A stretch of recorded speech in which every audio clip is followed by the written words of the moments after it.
She looked him in the eye and said, softly, "You don't remember me, do you?" And just like that, the cafe, the clinking cups, the wind off the harbor, all of it fell away.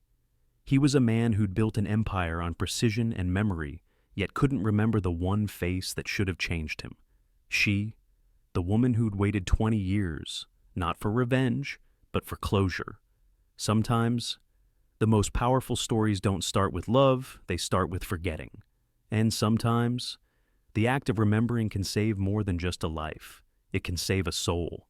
If this story touches your heart, don't forget to like, share, and subscribe now. Let's begin. The harbor wind had a way of cutting straight through the coat, no matter how expensive it was. Nathan Cole drew his lapels tighter and pushed open the cafe door. Bells chimed softly above his head, and a swirl of salt air followed him in before the door shut against the gray Maine evening. He was 6 minutes late, which for him was a mild scandal. His watch read 6:03 p. The smell of espresso and buttered scones softened his irritation. A waitress nodded him toward a corner table by the window.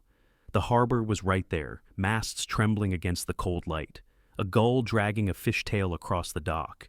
It would have been peaceful if his stomach weren't twisting like a bad knot. Blind dates were something his assistant had promised would be good for him. The phrase itself made him tired. He loosened his tie and checked his phone. No messages. The reflection in the darkened window caught his own face sharp, neatly shaven, the face of a man who solved logistics problems worth millions of dollars but hadn't managed to solve dinner for one. The doorbells rang again. A woman stepped in, brushing hair from her cheek, her coat lined with melted snow. She looked around once before her gaze found him. Something in her eyes made him feel caught before he'd done anything wrong. "Nathan Cole?" she asked. Her voice wasn't shy, it had an even tone, like someone who'd already rehearsed this meeting. He rose, half smiling, extending a hand. "Lauren, right. Niece to you don't remember me. Do you?" The words cut the air clean in half. For a second, he thought he'd misheard. "I'm sorry." She sat down without waiting for him, setting her gloves neatly beside her cup. Her fingers were long, steady, not nervous like most first dates. "I wasn't sure you would," she said quietly. "It's been a while." Nathan blinked. The waitress appeared with menus, mercifully breaking the silence. They ordered coffee black for him, cappuccino for her. When the waitress left, Lauren leaned forward slightly. "You used to come into Whitman's Books on Exchange Street, 20 years ago." The name of that old bookstore tugged at something in his chest. He could almost smell the paper dust, the cinnamon candles the owner always burned in winter. "I did, sometimes," he said carefully. "I liked that place. I worked there," she said. He frowned, studying her face more closely. Her hair was darker now, her features more defined, but there was something, an echo. And then he saw it, a faint scar just above her right eyebrow, curved like a comma. A flash leapt across his memory, the crash of glass, a paperback sliding across the floor, his own startled laugh echoing against narrow aisles. The image hit him so hard he nearly spilled his coffee. That night, he whispered before he could stop himself. Lauren watched him without triumph. Just quiet acknowledgement. Yes, that night. He stared at the table. "I didn't know anyone got hurt. I wasn't," she said, "not badly. A cut, a few stitches. You came back later, didn't you? How do you—" He stopped. He remembered the guilt of it, the foolishness. He'd come back around 2 a.m, drunk on shame, with a roll of tape and a broom he'd borrowed from the pizza shop next door. He'd taped the window, swept the glass, left a $20 bill under the register. He never told anyone. "I don't know why I came back," he said slowly. It just felt wrong to leave it that way. Lauren stirred her cappuccino, foam trembling. "You forgot all about it after, though." "I did." The admission tasted like tin. "I forget things that don't fit the image, I guess." Her smile was small but not unkind. "You were just a kid. I wasn't much older." He wanted to say he was sorry again, but the word felt too small for how the memory burned in his chest. Outside, the wind shifted, rattling the window pane. He watched her hands around the cup strong, gentle hands that looked like they belonged to someone who worked hard. Maybe too hard. "So," he said finally, voice rougher than he intended, "you came tonight to remind me I was once an idiot? Maybe," she said with a faint shrug, "or maybe I came to see what became of the boy who taped a broken window at 2 a." Nathan looked at her, unsure whether to smile or wince. "And I haven't decided yet." The silence that followed wasn't hostile. It felt more like the pause between tides. He wanted to ask how she'd found him, why she'd agreed to a blind date if she already knew who he was, why she was looking at him with that unsettling mixture of curiosity and recognition. But instead, he heard himself say, "I really don't remember everything. Sometimes it's like pieces of my life got swept into someone else's drawer. Maybe tonight," she said softly, "you get one of them back." A gull cried somewhere beyond the glass. He met her eyes and, for the first time in a long while, didn't know what to do with himself. He could have left. It would have been easy to pretend a call, pay for the coffee, make an excuse. But the air in the cafe had changed. It carried the faint sweetness of something unfinished. He took a breath, steadying himself against the hum of espresso machines and the low murmur of other conversations. "Tell me," he said finally. Lauren tilted her head, studying him for a long moment, as if weighing whether he truly meant it. Then she nodded once, almost imperceptibly. Outside, a tugboat horn sounded across the harbor, long and low, and in that sound, Nathan felt the night pulling him backward, toward the boy he used to be, and the pieces of memory he'd left scattered on a bookstore floor. The steam from their coffee had thinned to pale ribbons, vanishing into the space between them. Lauren's eyes lingered on the window, where the reflection of the harbor lights shimmered across the glass. Nathan followed her gaze, but his mind was already slipping backward, to a night he'd buried beneath 2 decades of noise. "It was November," Lauren said quietly. "I remember because the heater broke that week. The floorboards were cold enough to make my feet ache." Her words opened the door he'd tried not to find. Whitman's books, Exchange Street. He could see it again, the worn bell over the door. The handwritten close sign turned halfway. The smell of pine cleaner mixed with old pages. He'd been 17, loud with the kind of confidence that only comes from having friends who mistake mockery for courage. They'd just come from the old marina, still laughing at some joke about how much trouble they could get into before midnight. "Bet you won't," one of his friends had said, nudging him toward the bookstore window, where a display of winter novels sat behind the glass. Nathan had grinned, cocky and invincible. "What, steal a bookmark? More like rearrange a few things," the other boy had said. "Don't be boring." Inside, the lights were dim. They pushed through the door anyway, ignoring the sign, a bell tinkling faintly above them. Shelves rose in narrow aisles, heavy with books that seemed too quiet to belong to the world. At the counter sat a girl with her hair pulled back, reading beneath a desk lamp. She looked up immediately. "We're closed," she said, not unkindly, but firmly.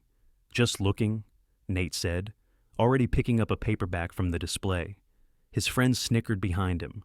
One bumped his shoulder. The book slipped from his hand. It hit the edge of a shelf, knocking down 2 others. A glass snow globe part of the display rolled off the counter and shattered. The crack of glass rang through the shop like a gunshot. Lauren rose, her face pale in the lamplight. "Stop," she said, voice calm but steady. "You'll cut yourselves." Nate froze. The absurdity of the situation pressed at his chest. His friends were already laughing, backing toward the door, but he couldn't move. He felt heat rise in his neck. The girl grabbed a broom from behind the counter and crouched down, sweeping the shards into a neat pile. He should have helped, should have said something. Instead, he reached into his jacket, pulled out a $20 bill, and laid it on the counter like an insult. "Sorry about the mess," he'd said, trying for a grin that didn't reach his eyes. Lauren looked up, and for a second he saw more disappointment than anger in her expression. That, somehow, made it worse. He turned and walked out into the sleet, his friends hooting behind him. The night swallowed them whole. He forgot her by the next afternoon. But now, sitting across from her 20 years later, the memory burned through him like frostbite thawing too fast. He could smell that mixture of dust and cold again, hear the sound of the broom's soft bristles against the wood floor. Lauren broke the silence. "You came back later?" Nathan blinked. "How would you know that I was still there?" she said. "The owner lived upstairs.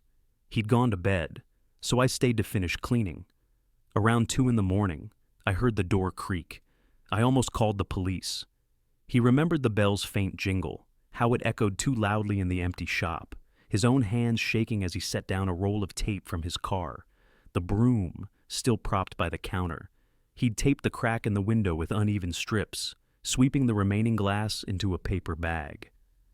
"I didn't think anyone saw me," he murmured. "I did," she said. "I watched from the stairs.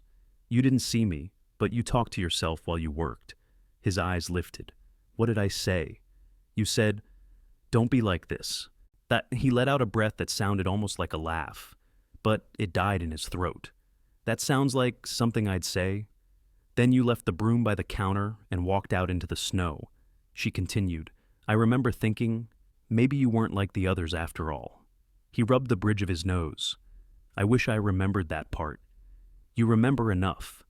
Silence folded around them again, gentle but unrelenting. He looked down at his coffee. Gone cold. "You know, I've apologized 1,000 times in my life. Clients, partners, press statements, none of them ever mattered. But this one," he stopped. His voice cracked slightly. "This one does?" Lauren studied him, her eyes soft but unreadable. "You don't have to carry it." "I think I should," he said, "at least long enough to learn something from it." The hum of the espresso machine filled the pause. Outside, snowflakes drifted against the window like fragments of paper. He wondered how many small cruelties he'd scattered through his life that he'd never remember. Lauren traced the rim of her cup. "Funny thing," she said. "People think forgetting is a mercy, but sometimes it's just a wound that never learned how to heal." Nathan met her eyes, the same eyes that had once looked up from a shattered globe. "I'm sorry," he said again, quieter this time. It wasn't an automatic apology. It was the kind that pulls from the center of a person, the kind that costs something to speak. Lauren nodded, not as forgiveness yet, but as recognition. From somewhere down the street came the distant sound of a foghorn rolling through the night air, low and steady.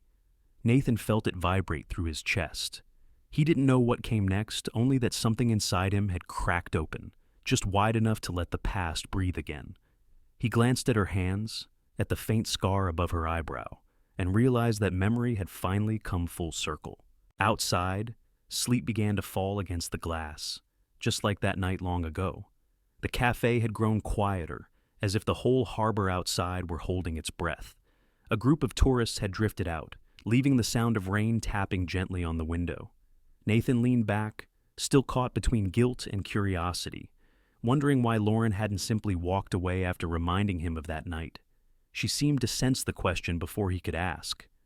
"You probably think I came here to humiliate you," she said softly, eyes lowered. "I thought maybe you came for closure," he admitted, her mouth curved in a faint smile. "Partly, but not the kind you're imagining." The waitress appeared again, refilling their cups. Lauren thanked her and waited until she'd gone before reaching into her coat pocket. She placed something on the table between them, a thick, cream-colored envelope, edges softened by time. His name was written across it in looping blue ink, Nathan Cole. The postmark read 10 years ago. A red stamp in the corner said, "Return to sender." Nathan stared at it, his chest tightening. "That's my old address," he murmured. "From before I moved to the Bay." "I know," Lauren said. "I mailed it to your office after something that happened. It came back unopened." He didn't touch the envelope. For a man who built his life on control on contracts and signatures, and the clean logic of cause and effect, this single, silent object felt heavier than anything he'd handled in years. "Why are you showing me this now?" he asked. "Because it's the reason I agreed to tonight," she replied. The bookstore story was the start. But this, she nodded toward the envelope. This is the thread that kept tugging. Nathan's eyes lingered on the postmark, February 2015. He was already deep in expansion talks then, flying between states, chasing numbers that looked good on spreadsheets but meant nothing once the day ended. He couldn't remember what had mattered to him that winter, only what he'd tried to ignore. Lauren took a slow sip of coffee. "I work nights now," she began. "At Mercy Hospital, hospice wing." He looked up, surprised. "That's hard work." "It is," she said, but without complaint. 12-hour shifts, sometimes longer. I read to patients when they can't sleep old poetry, the newspaper, anything that fills the quiet. Some nights, I think the sound of words is the only thing keeping the walls from collapsing.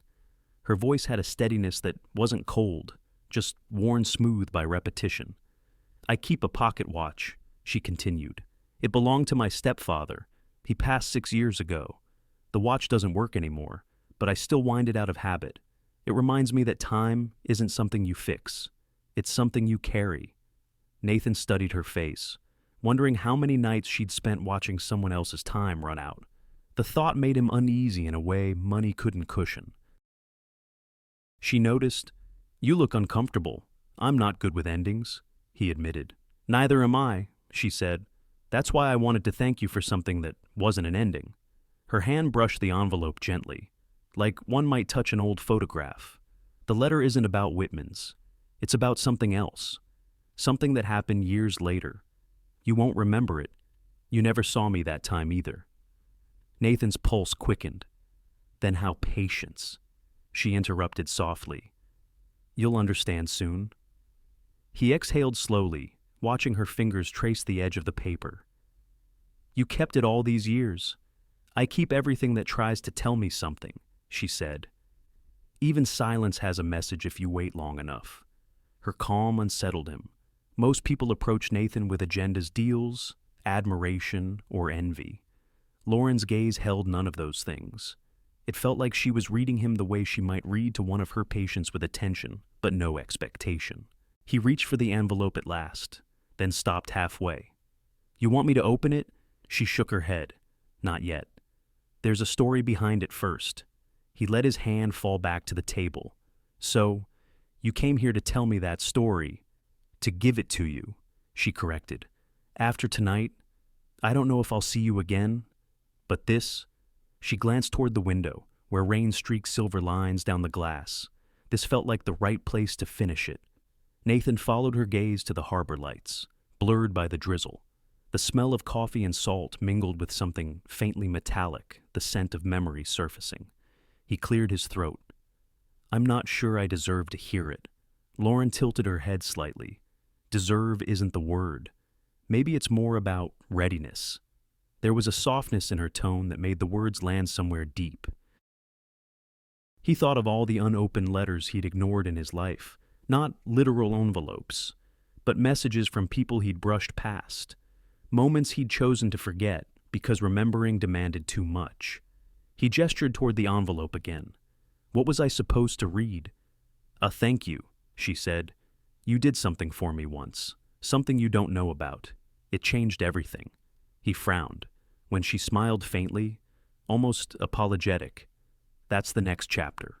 Her eyes held his for a long moment, and something inside him shifted a quiet recognition that this meeting wasn't random, that whatever she was carrying belonged, somehow, to him too.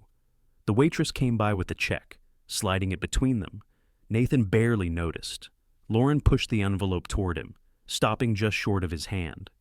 "Keep it for now," she said. "We'll come back to it." He hesitated. "You make it sound like a test." "Maybe it is," she replied, her smile returning just for a second.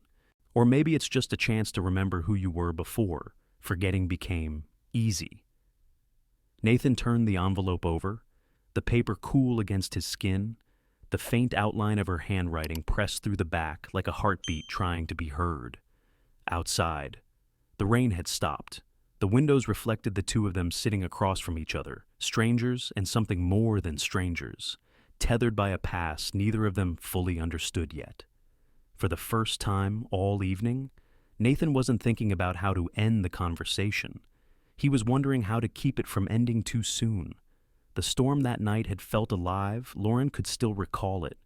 The way the sky seemed to breathe frost, and the road itself disappeared under waves of white. She rested her palms on the table now, her voice calm but heavy with memory. "It was 9 winters ago," she said. "January. My stepfather had chest pain that started like a cramp and turned into something else halfway down I-295. Nathan's gaze flicked toward the window as if he could see the highway through the drizzle. 17 degrees, she added, and dropping. The weather alert said visibility less than 30 feet. We were trying to make it to Mercy before the roads closed. He said nothing, just listened. I remember thinking the wipers sounded like a metronome counting down minutes we didn't have.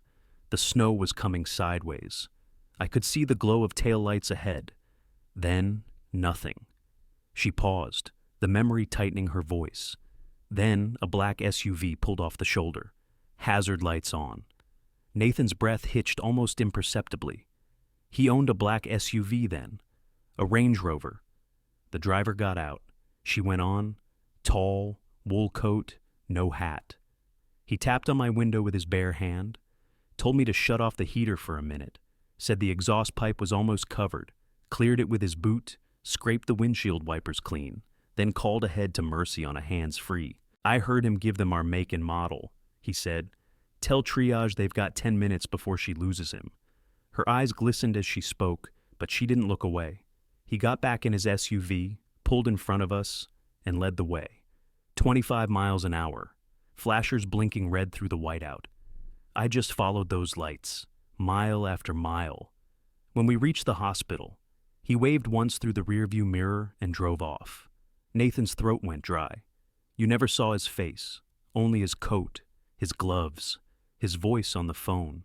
She reached into her bag and unfolded a printout from a hospital record, edges worn from years of folding. A week later, I requested the dispatch log. The call to Mercy came from a personal phone. She slid the paper toward him. At the bottom, in small black type, it read, "Caller Cole, Nathan." Nathan's hand trembled slightly as he lifted the page. "That can't be—" "It was you," Lauren said quietly. "You saved him." He stared at his name, printed in ink that had faded to gray. The world inside the cafe seemed to narrow to a pinpoint the hum of the espresso machine, the tick of a clock near the register, her steady breathing across from him. "I never knew," he whispered. "You couldn't have," she said. "You didn't wait for thanks." His pulse thundered in his ears. He saw flashes now snow stinging his face, the blur of red hazard lights, a woman's hand gripping the steering wheel behind him. He had filed it away as one more winter delay. One more night he got home late. Lauren's voice softened.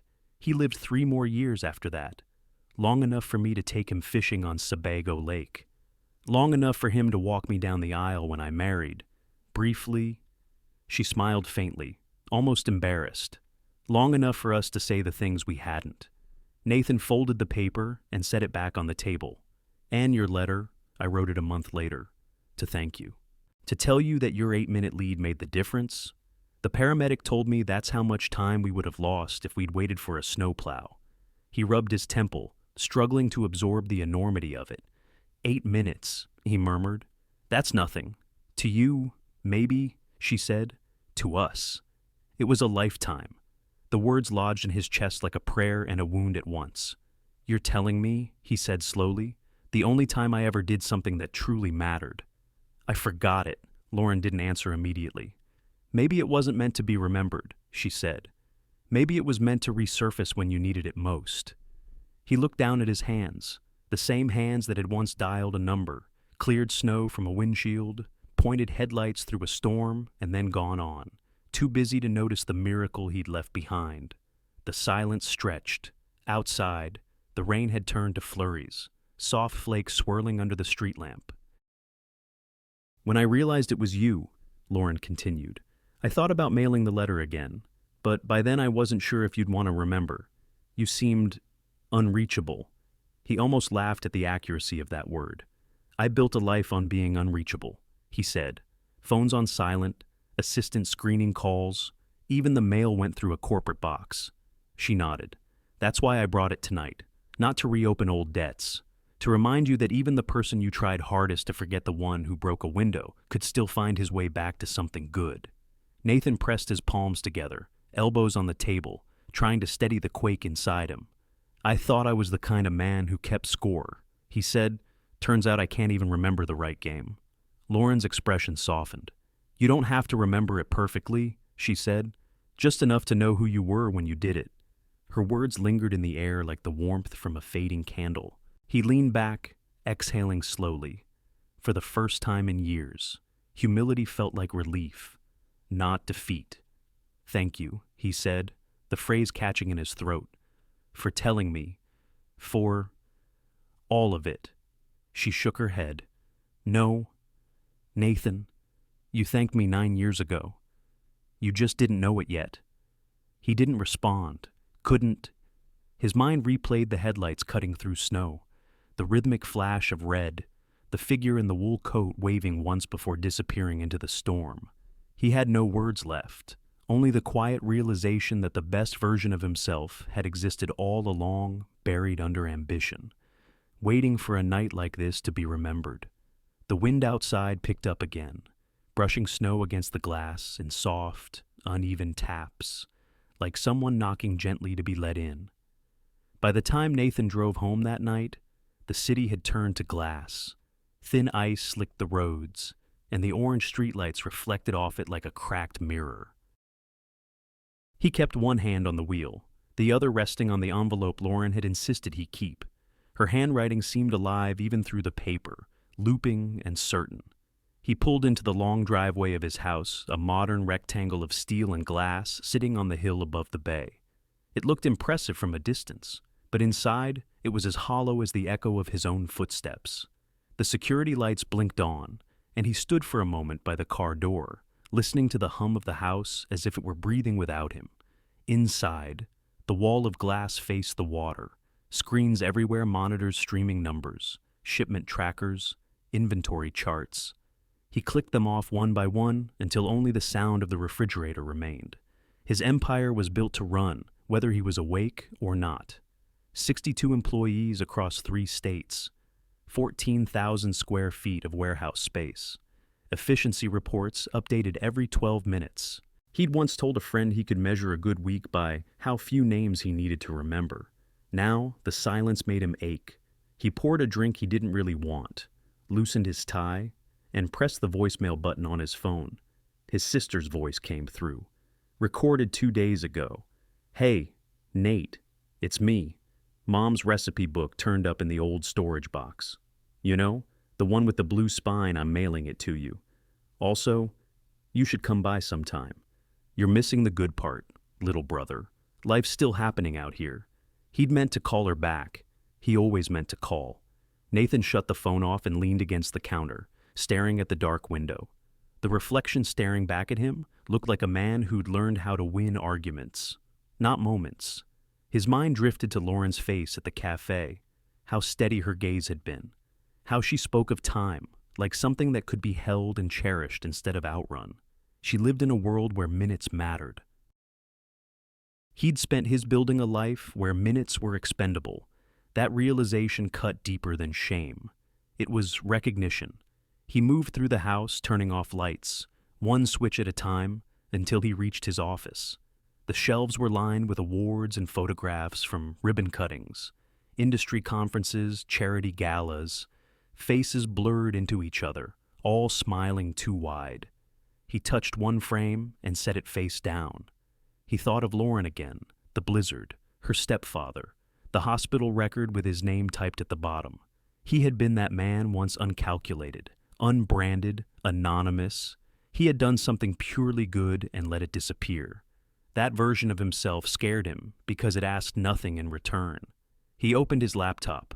The dashboard glowed, filled with graphs, bar charts, fulfillment ratios. Numbers marched neatly across the screen like obedient soldiers. Under employee attendance, a notification blinked 100% completion. He closed it. At that moment, his life felt like a perfectly balanced equation, with no humanity left in it. He walked out onto the deck, the cold air biting his skin. The harbor below shimmered with lights from trawlers and late ferries. Somewhere in the distance, a buoy bell tolled. He whispered into the darkness, as if to himself, "What's the point of being bulletproof if it means you can't feel anything when life touches you?" The words surprised him. He hadn't meant to say them out loud, but they lingered there, soft and visible like breath in the cold. He thought of calling Lauren, then hesitated. What would he even say?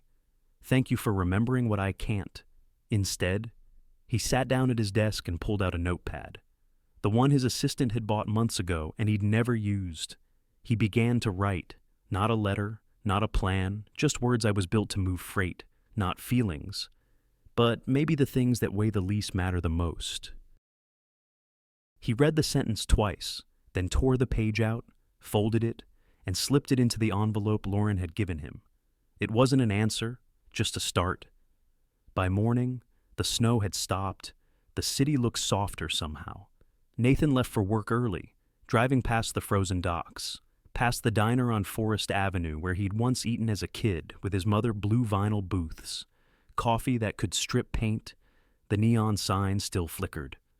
Open 24 hours. He caught himself smiling. At the office, he walked past rows of cubicles, past people who lowered their voices when he entered. The day unfolded like any other numbers, meetings, signatures, but beneath the surface, something had cracked open. At lunch, he sat alone in the break room, staring at the steam rising from his coffee. The scent reminded him of the cafe, of Lauren's voice when she said, "Maybe it wasn't meant to be remembered. Maybe it was meant to resurface when you needed it most." He did need it, he just hadn't known until now. That night, when his last meeting ended and the building emptied, he drove without direction. The city lights gave way to the dark curve of the harbor road. Somewhere along the water, he pulled over, shut off the engine, and let the quiet settle around him. He thought of all the things he'd missed chasing a life that looked good on paper. His mother's last Christmas, his sister's wedding, a dozen small birthdays that never made it onto a calendar. He thought of Lauren's stepfather, breathing because Nathan had once stopped to clear a tailpipe. He thought of Lauren, standing in that storm, following his taillights through the dark. When he finally picked up his phone, his reflection stared back from the black screen. He dialed her number before he could change his mind. She answered on the second ring. "It's me," he said, his voice rougher than usual. "Nathan?" A pause, then a gentle, "I know." He hesitated. "I don't want to be the man who forgets his best moment." The line was silent for a beat. Then she said, "Then don't." He let out a breath, half a laugh. "Would you have dinner with me again? Somewhere that doesn't have candles or tablecloths." "Sure," she said. "There's a diner on Forest Avenue. They make the best blueberry pie in Portland. Tomorrow, 7 o'clock. Blueberry pie," he repeated, smiling into the dark. "That sounds perfect." The call ended, but the quiet that followed didn't feel empty anymore. Outside, the tide was coming in, lapping softly against the rocks below his deck. Nathan stood at the window, his reflection dissolving into the dark water, and felt something new stirring where ambition used to live. The diner on Forest Avenue looked exactly as Nathan remembered it, as if time had politely waited outside the door all these years. Chrome trim, red vinyl booths, a jukebox flickering weakly in the corner. The kind of place where coffee came in thick white mugs and conversation moved at the speed of breathing. Lauren was already there, a navy cardigan draped over her shoulders, reading something on a folded piece of paper. When she looked up, the light from the neon sign brushed her face in soft blue. "You're early," she said, smiling. "So are you," he replied, sliding into the booth across from her. "Guess we're both bad at pretending to be casual." They ordered coffee and a slice of blueberry pie to share. The waitress didn't bother writing it down. This was the kind of place that remembered orders and faces, something Nathan found strangely comforting and foreign all at once. The jukebox crooned a tune from the 1950s, low and crackling. He caught himself tapping the table in rhythm. Lauren noticed. "You know this song? My mother used to hum it when she made pancakes," he said. "She had this thing about starting Sundays with music." "Did she play it on an old record?" He nodded, smiling faintly. "A scratched one. It skipped every third verse. Drove my sister crazy." Lauren leaned back, watching him. "You remember details when they're wrapped in sound?" she said. He raised an eyebrow. "What do you mean?" "You don't forget everything, Nathan. You just forget the quiet things, the ones that don't make noise." That sat between them for a moment, neither harsh nor gentle, just true. Their coffee arrived hot, dark, too strong. He sipped it and winced. Lauren laughed softly. "Still the same coffee. I was hoping nostalgia would make it taste better." "Sometimes nostalgia lies," she said, grinning. For a while, they just talked about harmless things: the weather, how the harbor looked frozen from her drive-in, the funny way people in Maine measured snow by memory instead of inches. But slowly, the conversation found its way toward the heart of her life. "So, the hospice," he asked quietly. "What's it really like, working there?" Lauren stirred her coffee, eyes thoughtful. "It's honest," she said. "There's no pretending left in those rooms. Just people being as human as they ever get." He listened as she spoke, her voice calm, but filled with tiny tremors of emotion. "You'd be surprised how many people ask for music," she said, "or just to hold someone's hand. Sometimes they don't even want words, just the sound of another person breathing beside them." Nathan looked down at his cup. "That sounds unbearable." "It can be," she admitted, "but it's also the purest thing I've ever seen. Love, stripped of performance. Families measure it in minutes, not money or gifts, just time. That's all anyone ever really wants more of." Her words settled over him like a blanket, both heavy and soft. He thought about his own minutes, thousands of them spent staring at spreadsheets, in meetings where no one laughed, on flights where the only sound was engines and silence. "Do you ever get used to it?" he asked. "Not really. But you learn that the ache isn't something to run from. It reminds you that you're still capable of feeling." He looked up then, and she met his eyes steady, unwavering. "You make it sound almost holy," he said. "Sometimes it is," she replied. "When someone takes their last breath and the world doesn't end, just shifts a little, you realize how fragile and strong we are at the same time." He wanted to ask her how she carried all that, the weight of other people's endings, but she spoke again before he could. "I keep a list," she said, "not of names, but of moments, small ones. A joke that made a patient laugh, the smell of lemon soap, the time a husband fell asleep holding his wife's hand. It keeps me from getting lost in the sorrow." Nathan felt something tighten in his throat. "You think that's what I am, lost? I think you've been building walls for so long that you forgot what it's like to stand in the open," she said softly. He didn't deny it. The pie arrived, perfect and imperfect uneven crust. Syrup pooled on the plate. Lauren slid a fork toward him. "Try it before it gets cold." He took a bite. Sweet. Tart. Exactly as he remembered. "You're right," he said. "Still the best." "Sometimes the simplest things survive the longest," she said. Her words hung there, brushing against the edges of something he hadn't felt in years, the quiet warmth of being seen. After a pause, he spoke again. "I haven't stepped into a hospital in 12 years, he said. "Not since my mother died." Lauren's expression softened instantly. "You don't have to explain. She was sick for months. I kept telling myself work was the best way to help pay the bills, keep things running. But she didn't need money. She needed someone to sit beside her." He looked away, his voice barely above a whisper. "I couldn't do it then." Lauren set her fork down. "You can now," she said gently. "Come for 1 hour, no screens, no meetings, just sit. That's all anyone ever really needs from another person." He let out a shaky breath. "I wouldn't know what to say." "You don't have to say anything." He looked at his hands. realizing they were trembling under the table. "Why me?" he asked. "You could ask anyone." "Because you already know what it's like to save someone without meaning to," she said. "Now you can do it on purpose." Her words found a space inside him he didn't know existed, a hollow that suddenly felt ready to be filled. He nodded slowly, still staring at the half-eaten pie. "1 hour," he said. Lauren smiled, quiet and sure. "That's enough." Outside, the diner sign flickered again, casting blue light across their faces. Nathan felt the pulse in his wrist steady, as if something unseen had finally started to align. When the waitress came to refill their coffee, he covered the mug with his hand. "No, thanks," he said. "I think I've had enough for tonight." Lauren tilted her head. "You okay?" He looked at her, really looked, and for once didn't hide behind practiced calm. "No," he said softly. "But maybe that's a start." They sat in silence, the jukebox humming faintly, rain whispering against the window. The hospice smelled faintly of lavender and antiseptic, that strange blend of comfort and endings. Nathan hesitated just inside the glass doors, clutching a paperback so tightly the cover was curling beneath his thumb. The old man and the C. Lauren's suggestion? "Start with something steady," she'd said that morning. Something that breathed slow. Now he understood what she meant. The building itself breathed slow. Lights dimmed to evening softness, monitors blinking in calm, metronomic rhythm.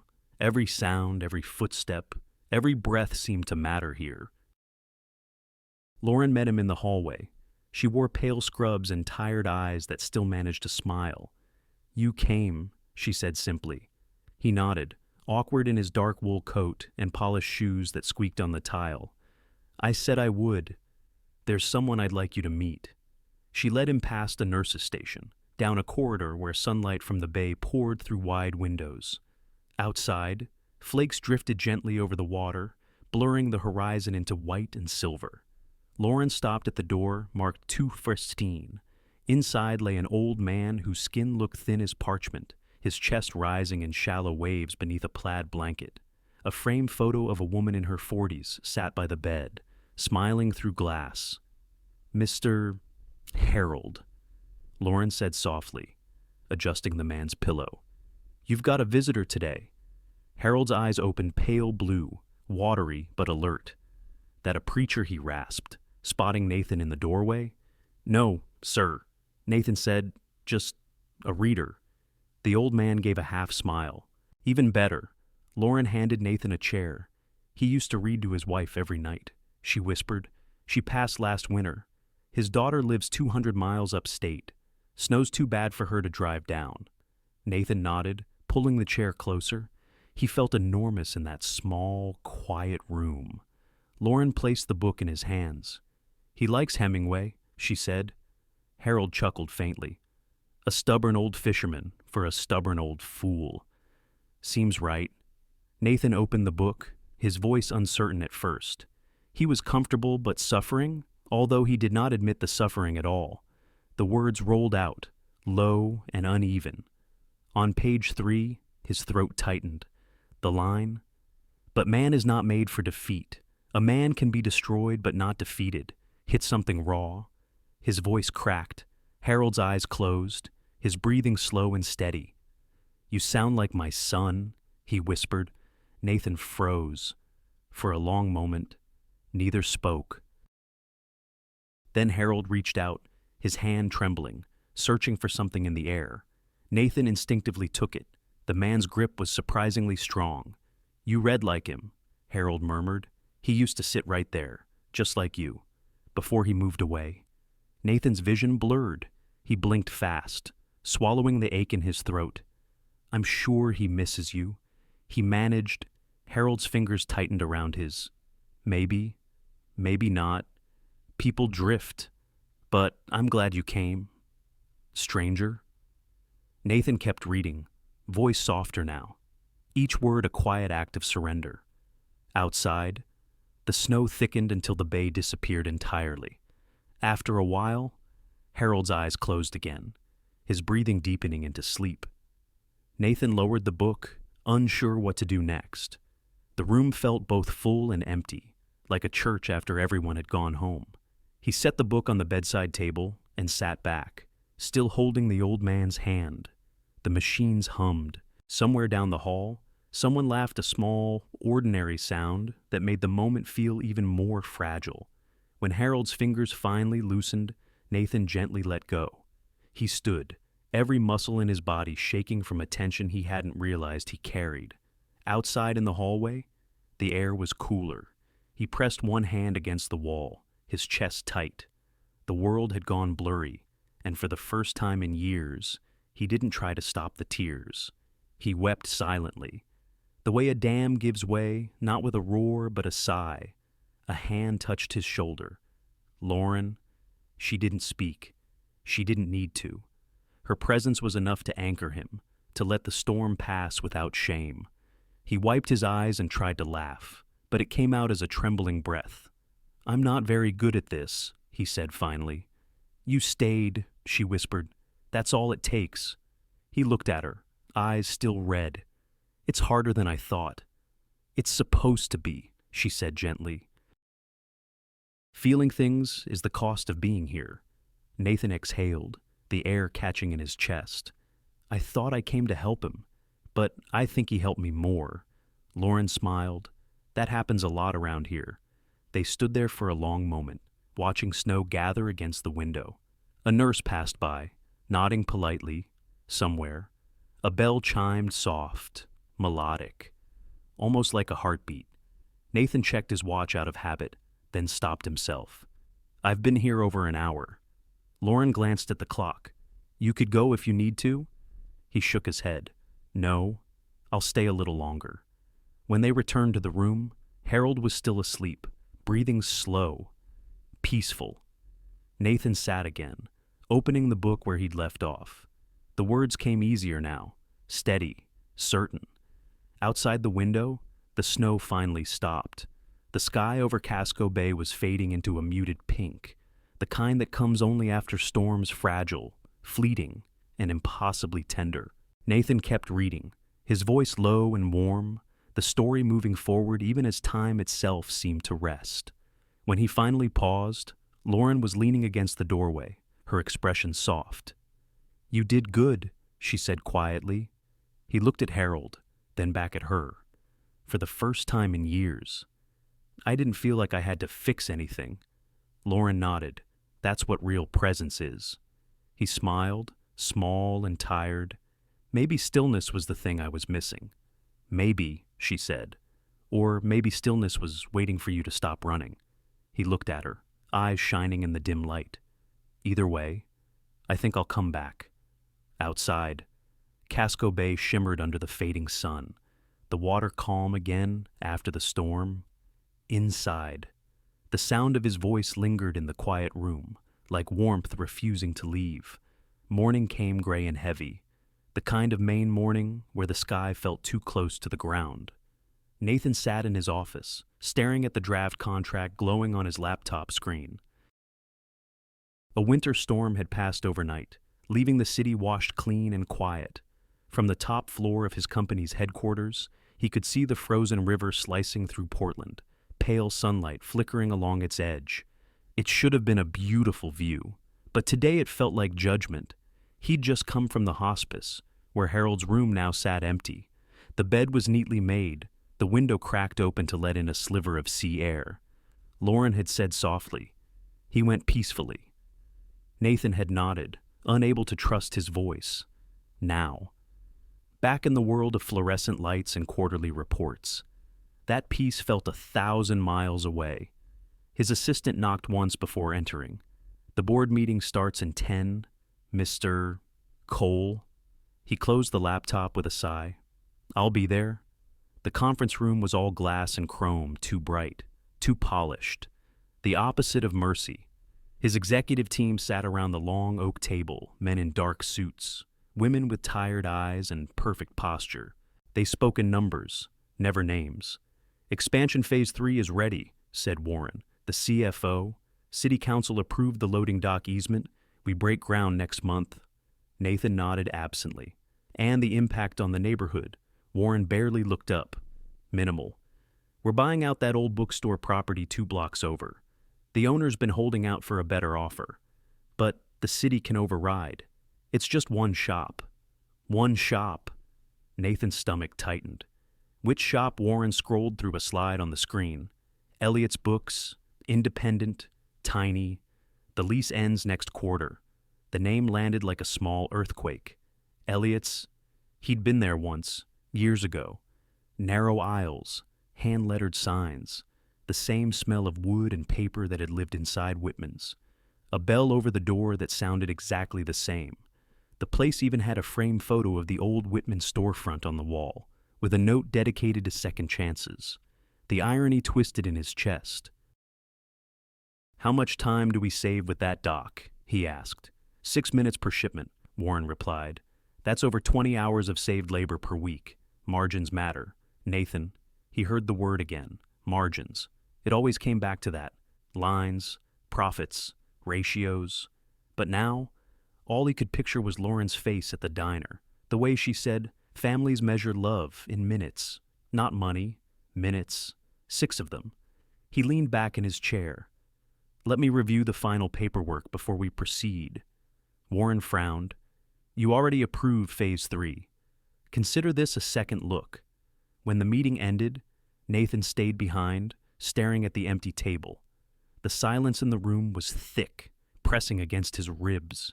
He opened his phone to an unread voicemail from Lauren, just her voice, soft and steady. "Hey, it's me.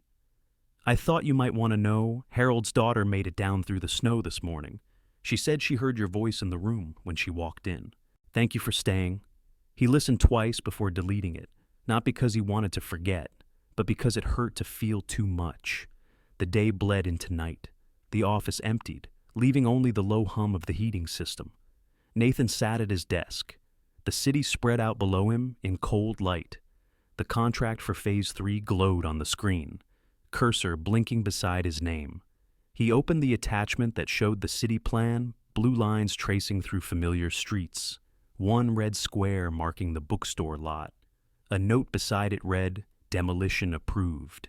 His finger hovered over the mouse. For the past decade, his instincts had been simple: move fast, minimize cost, protect the brand. The voice in his head, his own, sharpened by years of business, said, "It's just one building, 6 minutes saved, margins matter." But another voice, quieter, rose beneath it, the one that sounded like Lauren's. "Time isn't something you fix, it's something you carry." He stared at the screen, torn between the two. By 11:40 p.m., the city outside was dark, and the only light in the office came from his monitor. He rubbed his eyes and opened a new message to legal request to pause expansion. Pending review. He typed the reason, erased it, then typed again. Finally, he wrote conscience review, effective immediately. At 11:57 p.m., he clicked send. The confirmation alert popped up. Penalty for project delay estimated $85,000. He hit confirm. The number didn't matter. For the first time in years, it didn't even register as loss. He leaned back, staring at the timestamp in the corner of the screen. 11:57 p.m. He let out a slow breath. The air in the office felt lighter somehow, though the world outside hadn't changed. His phone buzzed a message from Warren. "Are you out of your mind? We'll lose the easement," Nathan typed back. "Then we'll find another way." He turned off the phone before another reply came through. The quiet that followed wasn't comfortable, but it was honest. He stood, walked to the window, and looked down at the sleeping city. Somewhere beyond those lights was Elliot's Books, a single shop holding out against convenience, a place that smelled like memory. He imagined its bell, TT of Whitman's all those years ago, his reflection in the one that rang when the door opened. The same sound that had once followed him. Our glass looked different now, not bulletproof, not untouchable, just human, a little tired, a little freer. The clock struck midnight. Snow began to fall again, soft and quiet, as if the city were forgiving him. The house was dark when Nathan returned, the kind of darkness that only existed in homes built for solitude. He didn't turn on the lights right away. The city outside his windows was hushed under another thin layer of snow, the street lamps glowing soft and golden, halos in the mist. He poured himself a glass of water and leaned against the counter, feeling the cold marble under his palms. His phone buzzed on the table, another message from Warren, another demand for explanations, for logic. He ignored it. It was 3:12 a.m. The envelope sat on the kitchen island where he'd left it weeks ago, beside a bowl of oranges that had started to dry at the edges. The paper had yellowed slightly, the seal still unbroken, the handwriting across the front. Nathan Cole seemed to shimmer in the low light. Ink just beginning to fade. He had avoided it for days, maybe because he already knew what it contained, maybe because he wasn't ready to feel what it might open in him. Now, though, after Harold, after the boardroom, after the small bookstore that had nearly vanished under his signature, he felt ready. He sat down, turned the envelope over, and slid a finger beneath the flap. The paper gave with a soft sigh. Inside was a single folded page, written in blue ink. The handwriting was neat, careful, but not practiced the kind of writing done when the words matter more than the presentation. He unfolded it slowly. Dear Nathan, I don't know if you'll remember the night I'm talking about. January. Snow falling sideways. A black SUV on I-295. You stopped when no one else did. You didn't save a stranger that night. You gave me 3 more Christmases with my dad. 3 more chances to tell him I loved him. 3 more times to see his face when the lights came on and the tree was crooked, because he always hung the star too low. I wanted to thank you properly, but life is strange. Letters go missing. People move on. Still, I wanted you to know that what you did mattered even if you never remembered it. Sometimes the kindest moments are the ones that leave no mark except on the people they touch. If you ever wonder whether you've made a difference, remember this: you have. With gratitude, always. Lauren Hayes. Nathan's eyes blurred halfway through the second paragraph. He laid the letter down on the counter, pressing his hand flat over the words as if to steady them or himself. The house was utterly silent, except for the hum of the refrigerator. He stared at the ink, thinking of that night, the blizzard, the exhaust cloud, the headlights cutting through the storm. He could almost feel the snow sting his face again, the vibration of his tires on ice, the relief of seeing the hospital lights appear through the white. He'd driven home afterward and never thought about it again. Now the memory unfolded fully, like the letter itself. He stood, walked to the old cedar box on the shelf, and lifted the lid. Inside were a few things his sister had mailed him after their mother's death: a faded photo, a locket, and an index card with a recipe written in the same blue ink as the letter. Chicken pot pie for when the weather gets mean. It read. He set the card beside Lauren's letter. The handwriting was different, but both shared something: sincerity without pretense. Words meant for remembering. His mother's voice came back to him, faint but unmistakable. Remember people. Nathan, not moments. People. He had forgotten that, too. The kitchen felt warmer somehow, though he hadn't touched the thermostat. He sat for a while, elbows on the island, staring at the 2 pieces of paper side by side, one from the woman who'd given him life, the other from the woman who'd reminded him what to do with it. A soft wind brushed against the windows. The bay shimmered faintly under moonlight. For once, his mind was quiet. He folded the letter back along its original creases and slipped it into the cedar box, laying it gently on top of the recipe card. The 2 papers looked right together, gratitude and memory, side by side. He poured out the rest of his water, turned off the kitchen light, and stood in the half-dark for a moment longer, just listening. He didn't pray, he didn't plan, he simply breathed. When he finally went upstairs, the sky beyond the windows was beginning to lighten at the edges, not quite dawn, but close enough to promise it. He lay down without undressing, the exhaustion hitting him all at once, heavy but clean. Sleep came quickly, deeper than it had in years. In the dream that followed, there was paper and light pages floating through the air, each catching the sun before it dissolved. Somewhere in that light, He heard his mother's laughter, and behind it, Lauren's voice, soft as a tide against the shore. Sometimes the kindest things go unnoticed. That's what makes them kind. He smiled in his sleep. Outside, the first gulls began to stir above the bay, calling softly into the morning. City Hall smelled faintly of wet wool and old paper, the kind of scent that gathered wherever people brought their worries in from the cold. The lobby lights glowed amber against the marble floor, where the day's slush had dried into faint white salt lines. Outside, Portland's winter wind pressed against the tall windows, but inside, the room buzzed with heat and impatience. 200 people filled the chamber. Some stood against the back wall, arms crossed, waiting for the vote on the warehouse expansion. Others shuffled papers or murmured into the sleeves of their coats. On one side sat small business owners. On the other, Nathan's team, neat suits, tablets in hand, the armor of certainty. Nathan stood by the last row, his heart drumming quietly beneath his coat. He wasn't used to waiting for his turn to speak. He was used to controlling the room, to speaking in boardrooms where every word was rehearsed, every outcome forecasted. Tonight, none of that would help. The clerk adjusted the microphone at the front. Next speaker, Nathan Cole. Every head turned. His name rippled through the audience like static. He stepped forward, his shoes clicking against the marble, each step louder than it should have been. He reached the microphone, took a breath, and for the first time in years, spoke without notes. I'm here tonight to talk about a bookstore. The room went still. 20 years ago, he said slowly. I was a kid who thought rules were funny. I walked into a place called Whitman's Books on Exchange Street just before midnight. I was with friends. We broke a display. I laughed. I tossed $20 on the counter and walked out. Murmurs swept through the seats. Someone near the back whispered, "That was him." Nathan nodded slightly. The girl working there, her name was Lauren.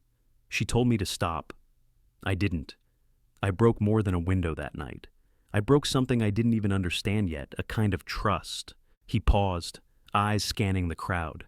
Later, I went back, I taped the glass, swept up the shards.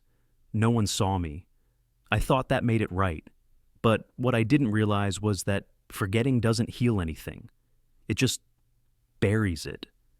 He looked toward the corner where Lauren sat now, near the aisle, her coat folded neatly in her lap. She met his eyes, not smiling, not frowning, just there. Nathan continued, voice steadier. Years later, I built a company that measures everything freight time, margins, square footage. Efficiency became my compass. And somehow, in chasing precision, I forgot humanity. I forgot stories. I forgot people. He glanced down at the papers in his hand, the revised blueprints, the ones his team had begged him not to show. The city plan would have added a new loading dock, but to do that, we'd have to close Elliot's Books, a place that means to this community what Whitman's once meant to me. A man in the crowd called out, "So what are you going to do about it?" Nathan lifted the pages. "I'm proposing a redesign. Move the dock 120 feet east. We'll absorb the cost, all of it." The clerk looked startled. The board members whispered among themselves. Nathan pressed on. "In that space, we free up. I want to build something else, a reading room, open to the public, right inside the warehouse lobby. A quiet place for anyone who needs 10 minutes to remember what words can do." Someone near the front murmured approval.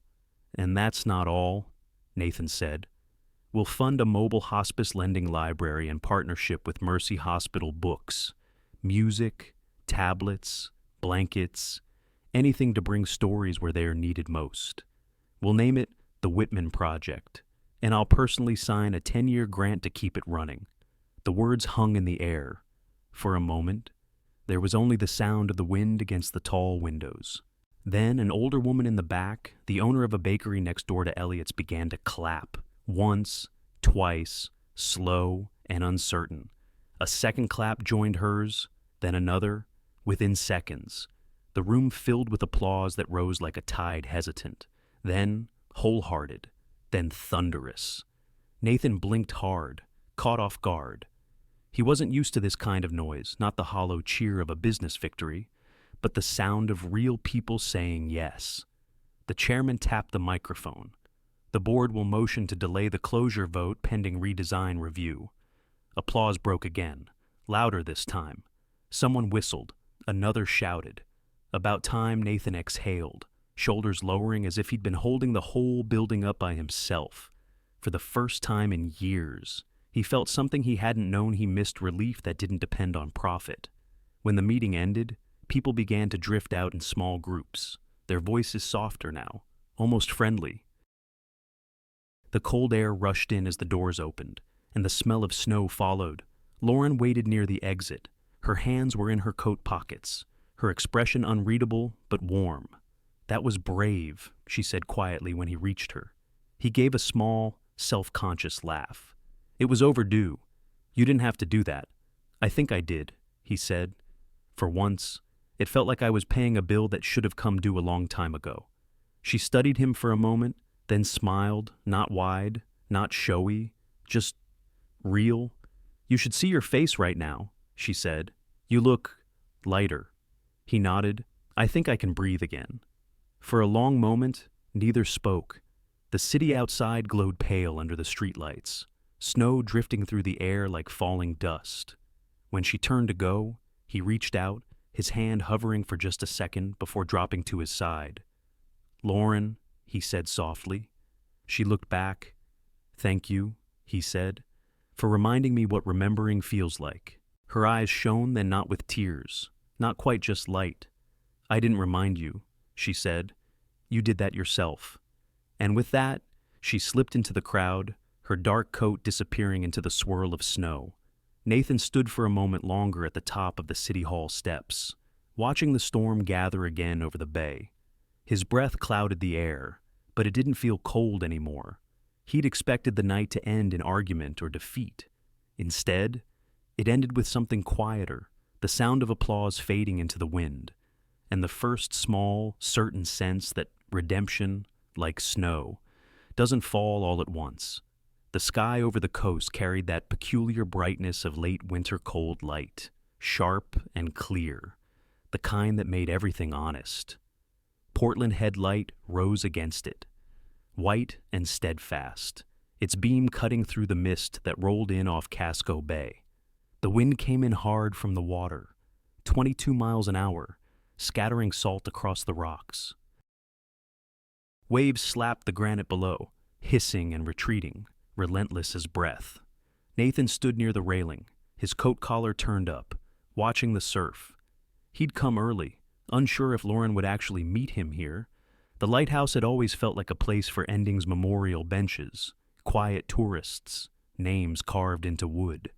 But now, standing here, he wondered if endings and beginnings shared the same light. Footsteps crunched behind him. He turned. Lauren approached, hair tugged by the wind, one hand gripping her coat closed. She was smiling that same small, knowing smile that never hurried. "You picked the windiest place in Maine?" she said. "Helps me think," he replied, though his voice was almost lost to the gust. She joined him at the railing, eyes scanning the horizon. "It's beautiful today. Angry, but beautiful." He nodded, kind of like life. They stood for a while without speaking, the sea filling the silence. Gulls dipped through the air, crying above the foam. It was cold enough that their breath came in faint clouds. Finally, Lauren reached into her bag. "I brought something," she said, pulling out a small envelope thinner than the one he'd opened weeks ago. He looked at it, then at her. Another letter. Not this time. She handed it to him. Inside was a single photograph, grainy and slightly yellowed, printed from an old security camera feed. A bookstore interior Whitman's, unmistakably, time-stamped, 27 December. At the center of the frame was a teenage boy, head bowed, holding a broom. The boy's shoulders were tense, his posture awkward, but there was care in the way he swept the shards into a pile. The broken window glimmered faintly in the background. Nathan stared at it for a long time, his own younger face, blurred and unguarded. "You kept this?" he asked softly. Lauren nodded. The owner saved the tapes after the break-in. When the store closed, he gave me one. Said, "You'll probably appreciate this more than I do." I didn't know why I kept it all these years. Maybe because it reminded me that people can pivot even after they've done something wrong. Nathan traced the edge of the photo with his thumb. "I don't remember looking like that," he said. "You looked scared," she said, "but you were trying." That's what I saw, the trying part. He swallowed hard, eyes still fixed on the photo. I spent so long building a life that forgot about that kid. I made him invisible. Lauren turned toward him. He's still there. "Nathan, you just stopped letting him have a say." The wind kicked up again, snapping at their coats. He closed his eyes briefly, breathing in salt and cold and the faint scent of her perfume, something like cedar and citrus. When he opened them again, the lighthouse beam swept across her face, catching the reflection of the water in her eyes. "I want to live," he said quietly, as if that kid gets a say again. Lauren's lips parted slightly, as though she might reply, but she didn't. Instead, she stepped closer. Their shoulders touched a small, almost accidental brush, yet the warmth of it startled him. He turned toward her. The wind roared between them for a moment, and then seemed to fall away entirely.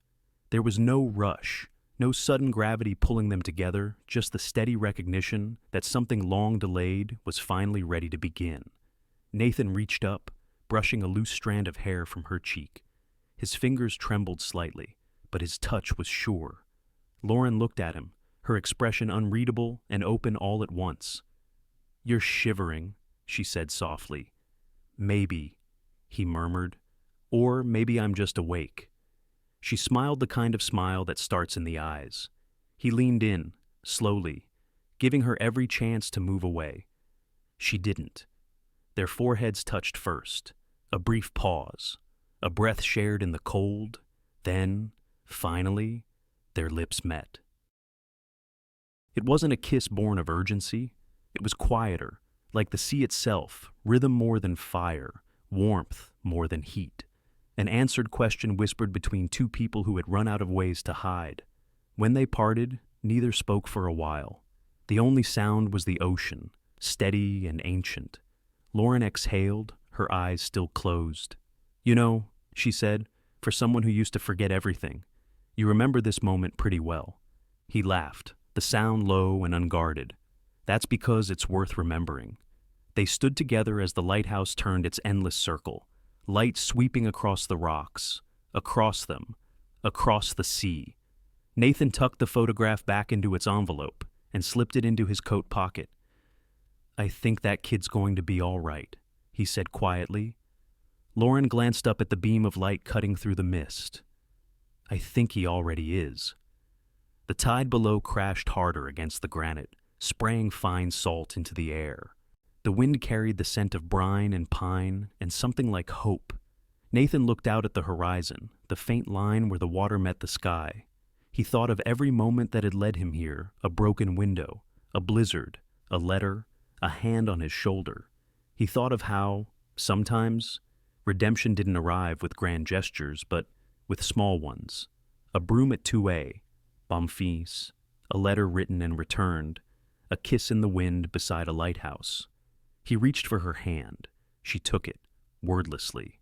The two of them stood there until the light swept over them again, not as warning this time, but as benediction. Primary tone strain giving way to quiet steadfastness. Emotional aim show how costly choices become character, not headlines. Let the listener feel a man pick people over power on purpose. The week began with the kind of cold that made even the river look brittle. Nathan woke to a voicemail from Warren, terse and professional in that way that hid panic. A major client had pulled a $6.4 million contract overnight. Their explanation fit in a sentence market headwinds. Internal realignment. Sorry for the inconvenience. By noon, the bank wanted new collateral. By 2, board members were texting him phrases like fiduciary duty and contingency leadership. Numbers came at him like hail. He kept the sound off on his phone and answered only the essential calls. The warehouse redesign had bought him time with the city, but cost him in other places time, money, patience. He could feel the math tilting under his feet. Lauren called on her break. He stepped into a quiet stairwell just to hear her. "You all right?" she asked. "Depends on the hour," he said. "Right now." "No." She exhaled softly. "I'm at Mercy. We admitted a young mom, 32, two little kids at home. She asked if someone could read a bedtime story over speaker at 8:15 each night for a week. She wants them to hear her breathing while the story plays. Says it helps them sleep." Nathan closed his eyes. "What's her name? Maya?" He pictured a woman with tired eyes and brave smiles. Imagine tiny socks in a laundry basket that never got folded. "You'll read?" I said yes. Lauren answered, "But the hall phones are unpredictable." The nurse on duty asked if someone could hold a line in a quiet spot so the call doesn't drop. "We don't have staff to spare at that hour." She hesitated, not asking, not pressing. "What time do you want me there?" he asked. There was a smile in her silence. "You have meetings. I also have hands." 8:10, she said. "We'll make it work." The day stacked itself higher. The bank sent a proposal that felt less like a partnership and more like a dare. 2 directors requested an emergency board call for the same evening. 8 p.m. Nathan skimmed agenda's capital call, leadership review, questions about mission drift. He ordered dinner and didn't eat it. The sky went from steel to black while he argued in sentences that were technically true and spiritually empty. Freight time, labor savings, year-over-year words that used to win. They tasted like chalk. At 7:55, he joined the call. Faces in little boxes. One man in Denver, still in a golf shirt, talking as if weather had never happened anywhere. Another was already angry. "The redesign is a vanity project," Denver said. "It's bleeding goodwill with the bank." "No," Nathan said calmly. "It's a promise. We'll find the money. To do what another demanded, curate a lobby library while we miss our quarter. This is a logistics business. Nathan, and people," he said before he could stop himself. "It's a logistics business and people." At 8:07, they were deep inside a debate about lines of credit when his watch buzzed. He glanced at the time and felt his pulse jump. "Gentlemen," he said, cutting through the noise, "I'll be off video for a few minutes. Keep the conversation moving." "You can't step away right now," Warren said, eyes warning. Nathan muted, turned off his camera, and stood. He took the stairs 2 at a time, the echo of his shoes bouncing off the concrete. The hospice wing was warm and dim. He found Lauren outside a room where soft light spilled under the door. She handed him an old beige phone with a cord that seemed older than both of them. "Supply closet," she whispered, nodding toward a narrow door across the hall. "Best reception in the building." He ducked inside. The closet smelled like lemon cleaner and fresh cotton sheets sealed in plastic. Boxes of gloves. A bucket with a mop that had seen better days. He sat on an upturned crate, the handset warm against his ear. The second line clicked open. He could hear muffled noise, the clatter of dishes, a child squeak, someone shushing gently. Lauren's voice came through, low and clear. "Hi, Maya. It's Lauren. Are the kids ready?" A woman's whisper, thin and breathy. "They're here." "Ellie, Noah, say hi." 2 tiny hellos, tangled and brave. "Okay," Lauren said. "We're going to read your favorite. Ready." A leafing of pages. "Goodnight, Moon." It was 8:15 on the dot. Somewhere on his laptop screen, executives were debating his job. In his hands, a line stayed open for a family that needed to hear a voice. Lauren read slow, leaving small spaces where laughter might fit. "Goodnight, stars. Goodnight, air." The words were soft as thread. Nathan sat still, not daring to shift and risk a pop of static. A hallway cart rattled past. He cupped the receiver to dampen it. He could hear Maya's breaths sinking to the cadence, the kind of synchronized rhythm that feels like prayer, even to people who don't pray. A child giggled when the mush got its turn. Another whispered, "Again." And Lauren obliged, starting the page once more, like a tide returning. Nathan's eyes stung. The closet felt wholly fluorescent light, industrial shelves, the simple work of holding on. His phone buzzed in his pocket, a text from Warren, then another from the board chair. Phrases like dereliction and unacceptable. He didn't look, he couldn't, not now. Lauren finished softly. Goodnight noises everywhere. Silence. The good kind. Then Maya. Thank you. Barely audible. Tomorrow, Lauren said, voice steady. Same time. The line clicked off. Nathan lowered the handset to his knee, exhaled a breath he hadn't realized he'd been holding. When he stepped back into the hall, Lauren was there, leaning against the wall with that quiet smile that never asked for credit. You okay? She asked. He nodded. I've never done nothing and felt so much. She tilted her head. That was not nothing. He wanted to say he understood. He didn't have the words yet, only the feeling how small choices made room inside him where there had only been pressure. How's the board? She asked gently. Vocal, he said, a dry humor that almost passed for a smile. They'll still be arguing when the moon changes phases. You can go back, she said. I'll cover the rest of the night. He looked at the door where light pooled on the floor. I'll stay a minute. They stood in companionable quiet until a nurse waved Lauren in for vitals. Nathan returned to the stairwell and unmuted his laptop. The meeting surged back in accusations, projections, thinly veiled threats dressed as advice. Nathan, the chair said sharply. Are you with us? I am, he said, and realized it was finally true. Let's continue. They argued until nearly 10. When it ended, nothing was resolved, but something inside him was. He walked back past dark rooms where machines hummed like distant crickets. The supply closet door was ajar, a rectangle of light in the dim hall. He paused, touching the frame with the back of his fingers, as if leaning against the week itself. Later, in the parking lot, the cold bit clean through his coat. He looked up. Clouds had parted. A thin, silver moon was shaving itself down to a new start. He drove home slow, as if speed might startle the feeling away. His phone chimed twice on the passenger seat, messages piling like snow he'd clear in the morning. For now, the road was empty except for the sound tires make on cold asphalt and the steady quiet that follows a choice you know you'll have to defend. He parked, stayed with the engine off and the heater clicking as it cooled. In the rearview mirror, his face looked older and somehow kinder. It occurred to him that strength might be this simple knowing which calls to take and which to leave, so you can hold the line that matters. The house lights came on as he unlocked the door. In the cedar box, 2 pieces of paper waited his mother's recipe, Lauren's letter. He didn't open it. He didn't need to. He stood in the kitchen, hands flat on the counter, breathing in and out until the quiet filled the room like warm air. Tomorrow would be hard. The bank, the board. The numbers that didn't love him back. At 8:12 p.m., he already knew where he'd be.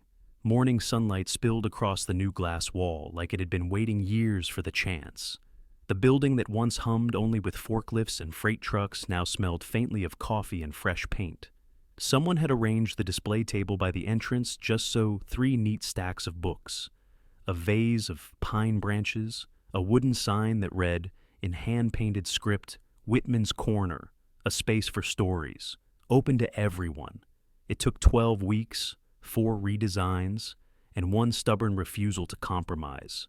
But it was real now. 200 square feet of light carved into the front of a warehouse once devoted solely to profit.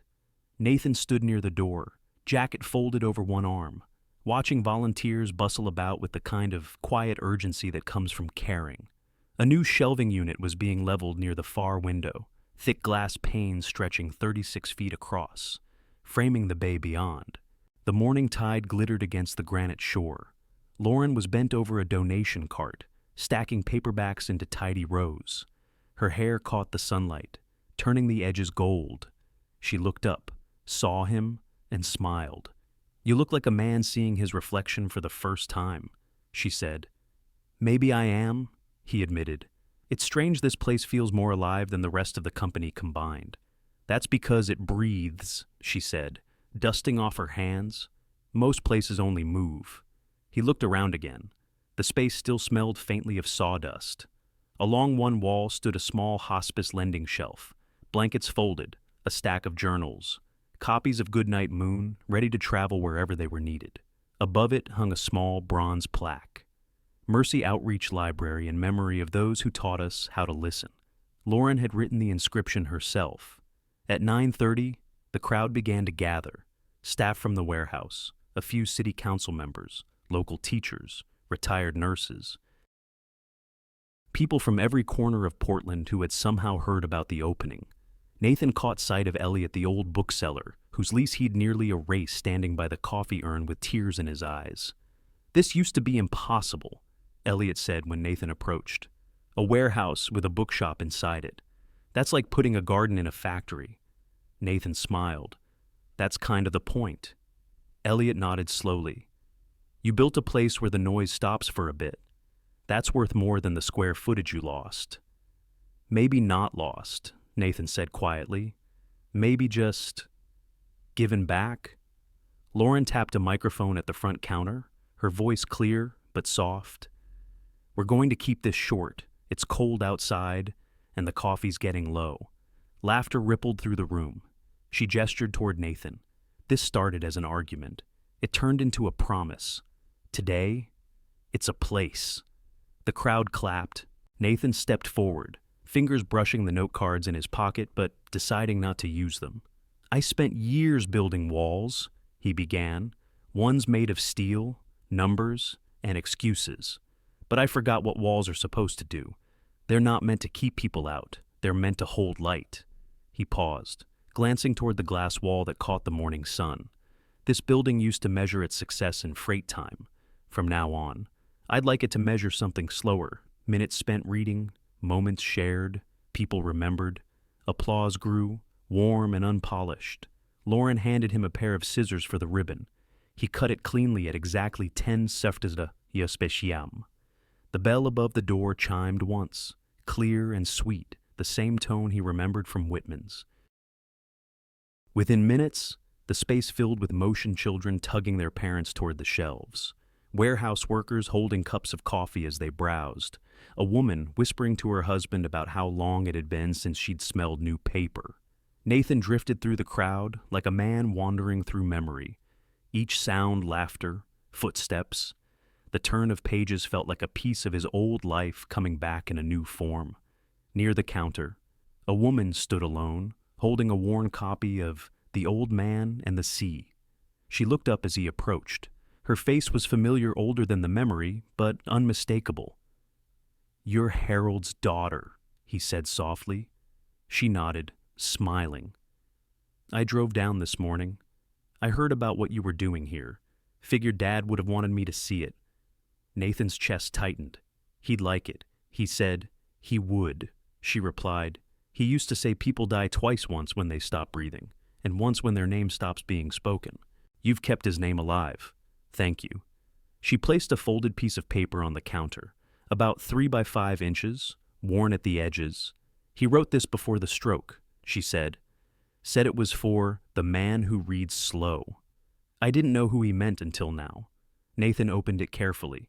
Inside, written in shaky cursive, "To the reader, you sound like my son. Thank you for remembering me before I was gone." He swallowed hard, blinking against the sudden sting in his eyes. He remembered that she nodded. He remembered everything that mattered. Nathan looked around the store again, the sunlight, the laughter, the shelves filled with stories, and felt the circle close so quietly it almost didn't make a sound. Lauren joined him at the counter, brushing a stray hair from her face. "First sale," she said, nodding to the Hemingway in the woman's hands. He smiled. "Seems fitting." "Very," she said. They watched as Harold's daughter paid for the book, tucked the note back into her coat pocket, and walked toward the door. The bell chimed again as she stepped out into the cold morning. For a moment, Nathan stood still, letting the sound settle. Then he turned to Lauren. "We should frame his note," he said. She nodded. Right next to the photo of you with the broom. He laughed softly. Proof that people can pivot toward the good. Exactly, she said, eyes warm. That's what this place is about. They stood side by side as the crowd continued to move around them, the light shifting across the floor like a tide. The warehouse outside buzzed with forklifts and engines. But inside Whitman's corner, everything slowed to the pace of a page turning. Nathan felt it then, the strange, quiet certainty that this was what rebuilding looked like. Not noise, not headlines, just the steady rhythm of people remembering one another. The bell rang once more, and the light through the glass wall caught every dust mote in the air, making them shimmer like snow. The cafe on Commercial Street hadn't changed much in a year. The same brass bell still chimed softly above the door, the same hiss of milk steaming behind the counter, the same window looking out over the harbor, though this morning. The tide seemed slower, more deliberate. It was late fall, 52 degrees, a low, silvery light stretching across the water. The tables were mostly empty. The tourists had gone home, leaving the city to its locals again. Nathan sat in the same corner where it had all started, the spot where a woman once looked him in the eye and said, "You don't remember me, do you today?" He remembered everything. He glanced at his watch, 59. Outside, a gull traced circles above the docks. Inside, a waitress refilled his coffee, smiled faintly, and said, "You're early for someone who looks like he's waiting." "I like watching the harbor wake up," he said, and she nodded, as if she somehow understood. On the table lay a small cream-colored envelope tied with a blue ribbon. In his familiar handwriting, it read, "To Lauren. Open now." The doorbell rang, clear and soft. Lauren stepped inside, brushing wind from her hair. She was still wearing her navy coat, the same one from that first night, but her eyes carried something lighter. Now the calm that follows long work well done. "You picked the same table," she said, smiling as she slipped off her gloves. "Seemed only fair," he said. "Where we began." She sat across from him, hands wrapped around a mug the color of sunlight through amber glass. "How's the corner?" she asked. "Loud," he said, grinning. "Kids everywhere. Elliot says we've officially ruined his retirement." Lauren laughed, that soft, unguarded sound that always reminded him of breaking clouds. "And Mercy?" he asked. "Still full," she said, voice quiet. "But the lending shelves help.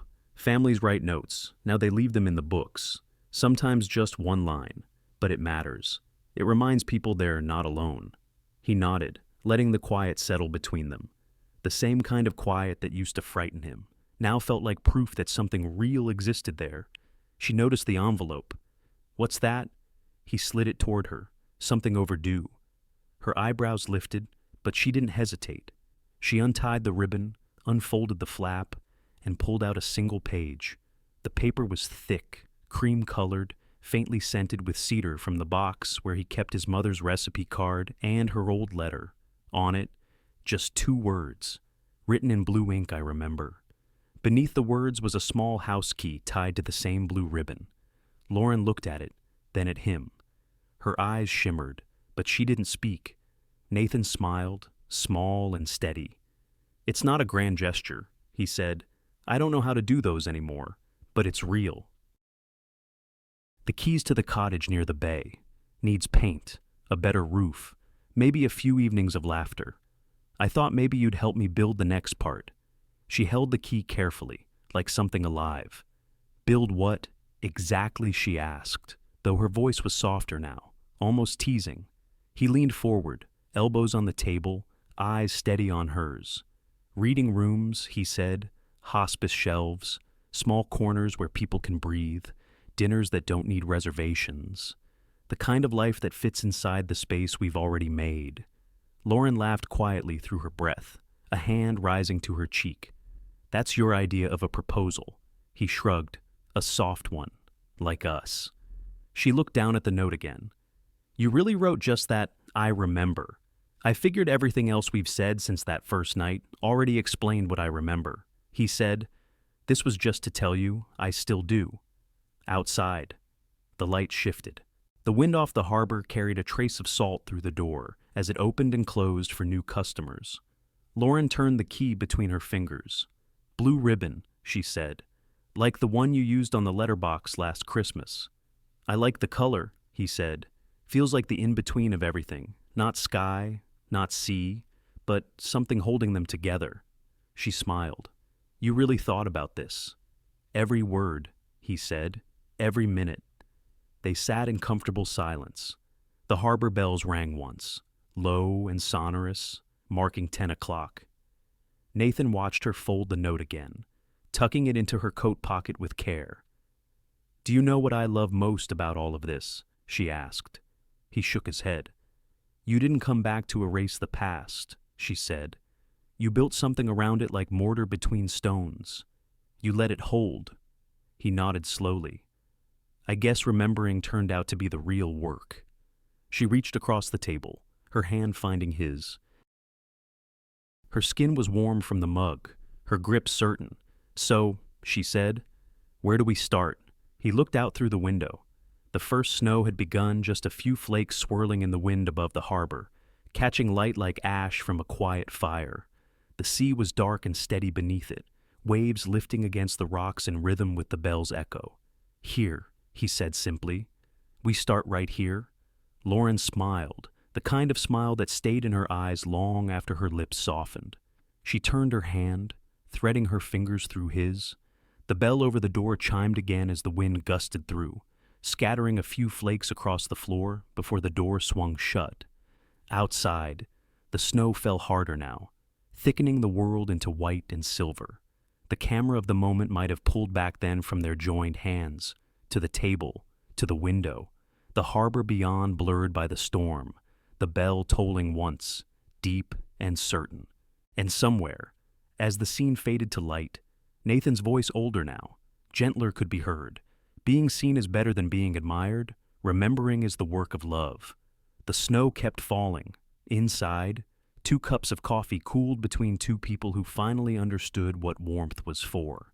Sometimes, healing begins where we least expect it, in a quiet room, in the sound of a turning page, in the eyes of someone who reminds us who we used to be. Nathan thought success meant forgetting what hurt, but life, in its gentle stubbornness, kept leading him back to the bookstore he broke, the woman he forgot, the strangers he unknowingly saved. In the end, he learned what we all eventually do, that remembering isn't about guilt, it's about gratitude. Every person carries moments they wish they could undo, yet within those same moments lies the chance to begin again, to turn regret into kindness, and distance into connection, and maybe that's what love truly is, not perfection.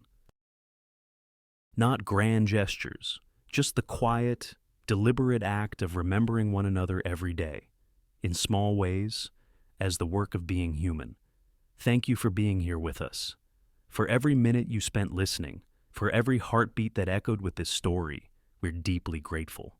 At Shining Stories, we believe that kindness grows when it's shared. Every like, every share, every subscribe isn't just support. It's a quiet act of light, helping us tell more stories that touch the soul and remind us of our shared humanity. So, from our hearts to yours, thank you for remembering with us.